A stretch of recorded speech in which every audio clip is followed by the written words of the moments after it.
আমার দেশের মানুষের স্বাধীনতা আমি বিক্রি করে কোনো সাহায্য কারোর কাছ থেকে চাই না।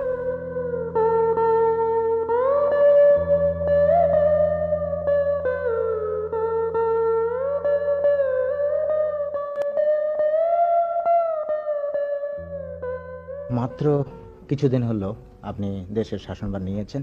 এই পর্যন্ত আপনি দেশের ক্ষয়ক্ষতি নির্ধারণের এবং দেশের যেসব প্রয়োজন এবং সমস্যা আছে এগুলোর অগ্রাধিকার নিরূপণের কোনো সুযোগ পেয়েছেন কি আপনি?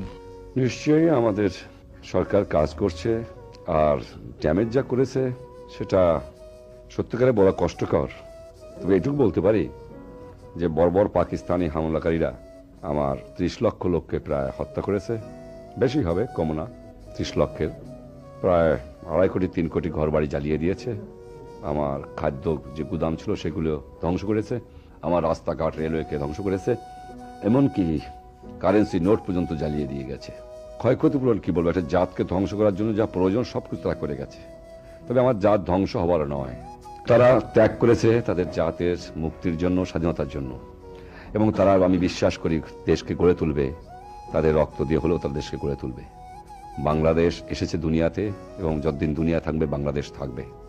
যে আদর্শের জন্য বাংলাদেশ স্বাধীন হয়েছে, জাতীয়তাবাদ, সমাজতন্ত্র, গণতন্ত্র এবং ধর্মনিরপেক্ষ রাষ্ট্র, সে আদর্শের জন্য আমার দেশের 75 মিলিয়ন জনসাধারণ কাজ করে যাবে, সে বিশ্বাস আমার আছে। আমি সাহায্যের প্রয়োজন আছে দুনিয়ার কাছ থেকে, কিন্তু এমন সাহায্য চাই না যার দ্বারা আমার স্বাধীনতার উপর হস্তক্ষেপ কেউ করতে পারে। আমার দেশের মানুষের স্বাধীনতা আমি বিক্রি করে কোনো সাহায্য কারোর কাছ থেকে চাই না। সমস্যা তো অনেকই আছে, কিন্তু আপনাকে যদি বলতে বলা হয় সবচেয়ে বড় সমস্যাটা এখন বাংলাদেশের কি? আজকে বড় সমস্যা, ছোট সমস্যা বলে কিছুই নাই। আমার মানুষের খাবার নাই, সমস্যায় পরিপূর্ণ আমার এই বাংলাদেশ। দেশের খাদ্য সমস্যা নিয়ে আপনি অত্যন্ত চিন্তিত।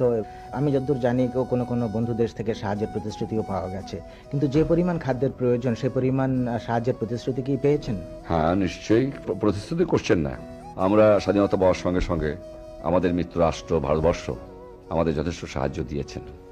জানি তাদের অসুবিধা আছে, থাকলেও যখন আমার দেশের 10 মিলিয়ন জনসাধারণ, প্রায় 1 কোটির উপরে লোক ভারতবর্ষে স্থান নিয়েছিল, তখন সে দেশের লোক, তাদের সরকার, বিশেষ করে শ্রীমতী গান্ধী, ভারতের প্রধানমন্ত্রী, যেভাবে আমার লোকের দেখাশোনা করেছেন এবং তাদের মুখের গ্রাস ভাগ করে আমাদের শেখাইয়াছেন, সেজন্য আমি চিরকৃতজ্ঞ।